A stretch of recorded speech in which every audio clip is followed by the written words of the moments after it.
on the eve of his official 2020 campaign launch, a leak of internal poll numbers has rattled President Trump and his re-election campaign, a leak the campaign is calling ancient news. Now, the data, which is from March, shows the president trailing former Vice President Joe Biden in 11 key battleground states. Some of this data was first reported on late last week, but NBC News has now obtained even more of the Trump campaign's internal numbers that show Trump trailing Biden in states like North Carolina, Iowa, Georgia, and Ohio. These all states that Trump won in 2016.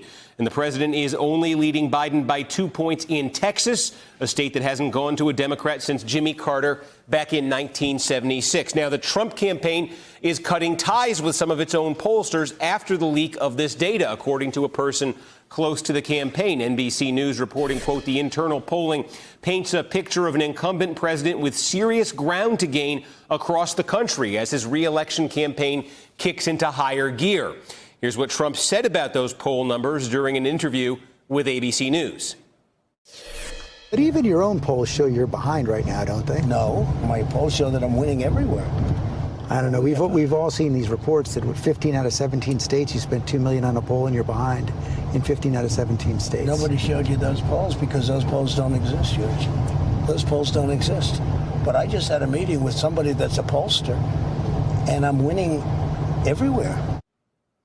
There is new polling as well, though, from Fox News that appears to back up the leaked Trump campaign numbers. These are the new head-to-head numbers for the president nationally against some of his most likely Democratic opponents. They are consistent, these findings, with what other pollsters are finding from other outlets. A 10-point advantage over the president for Joe Biden, 9 points for Bernie Sanders, Elizabeth Warren, Kamala Harris, Pete Buttigieg, all of them also ahead of the president, whose support tops out in any of these matchups at 41%. For more, I'm joined by Robert Costa, national political reporter for The Washington Post, Eugene Robinson, associate editor and Pulitzer Prize-winning columnist for The Washington Post, and Rick Tyler, former national spokesman for the 2010 Cruz campaign. All three are MSNBC political analysts. Robert, let me start with you, and let me, in fact, put this up on the screen. From your own papers reporting on this, you say Trump World is trying to wave a red flag in front of the president to warn him that his 2020 re-election battle is going to be a tougher fight than he's willing to acknowledge. That is why people close to the campaign said that unflattering internal poll numbers leaked about matchups with Joe Biden and other Democratic contenders in key states. So take us inside the conversations the president is having with folks about 2020. When the topic of his political standing comes up, the topic of these polls, his own campaign's polls, comes up, is he in denial about the basic numbers that are being presented to him?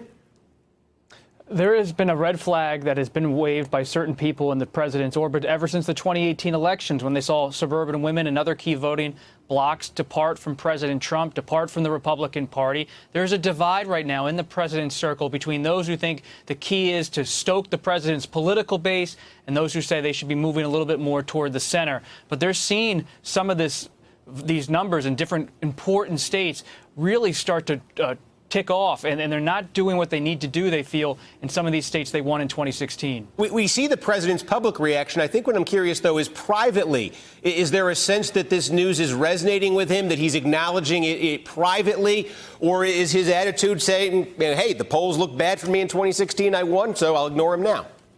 He has always had disbelief when it comes to many polls, both internal polls and public polls. And so some advisors in Trump's orbit are reluctant to bring to him negative information because they know he'll have a negative reaction to it. And so they sometimes try to gently guide him toward acknowledging the steep climb he faces ahead of 2020, while also remarking to him privately by saying many of your core voters are still there. It's a dance for many people who surround President Trump because they know how sensitive he is to the polling issue generally and to numbers that seem to be negative, and he knows that he always wants to project confidence. That's so much part of his brand, both as a businessman and a politician.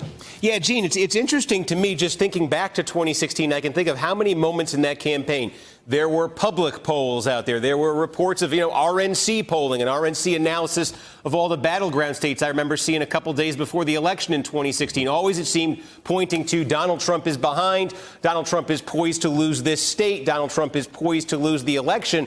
Ultimately, you got a president here who is the president of the United States. Psychologically, from the standpoint of somebody on his campaign trying to get his attention, trying to change his behavior, his approach by looking at polls. Can you reach somebody who won an election when he heard very similar messages 3 years ago? Well, apparently not yet. Apparently you can't reach Donald Trump yet with the message that you cannot win an election with 41%. Look, he should have started, if he wanted to win re-election, he should have started soon after his election in 26, or after he took office in 2017. He should have started to try to widen his appeal, his coalition, to bring more people in. He's done the exact opposite. He's had a total, complete, consistent base strategy, firing up the base, not a single gesture to try to reach out and embrace more potential voters. And in the end, he's staring at numbers like these. Now, it's early, of course, national polls this early.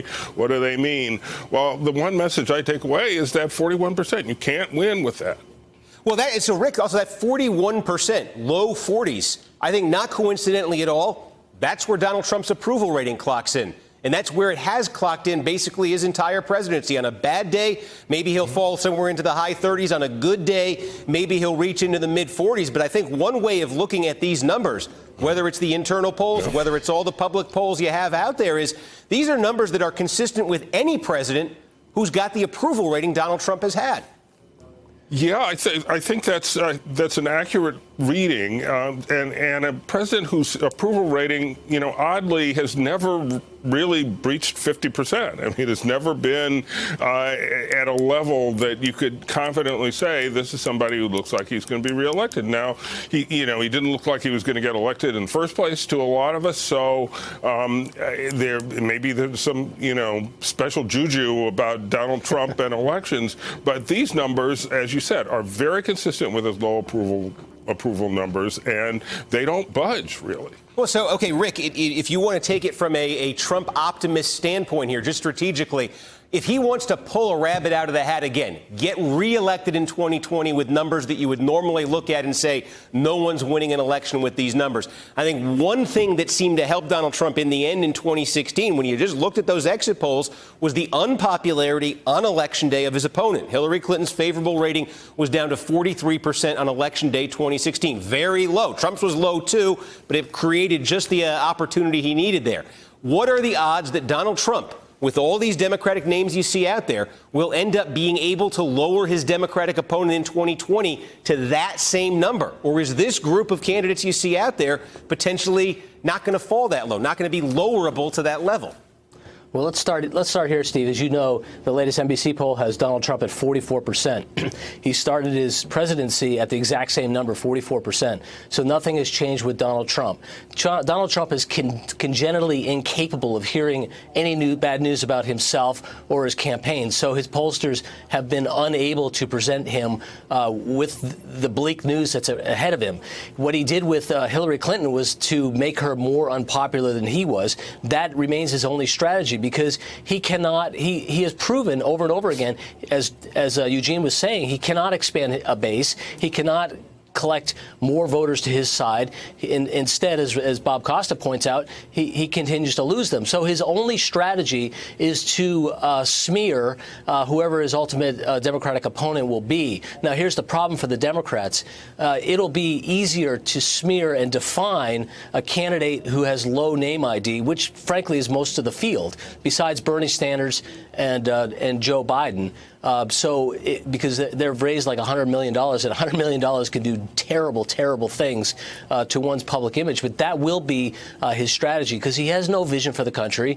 He has no real legislative agenda that he can point to. He can point to a good economy, but there's not really a whole lot that he can point to. And even polls are showing that most Americans who looked at the tax cut, which was this big accomplishment, don't think that it benefited them personally or benefited anyone other than the wealthy. Hey there, I'm Chris Hayes from MSNBC. Thanks for watching MSNBC on YouTube. If you want to keep up to date with the videos we're putting out, you can click subscribe just below me, or click over on this list to see lots of other great videos.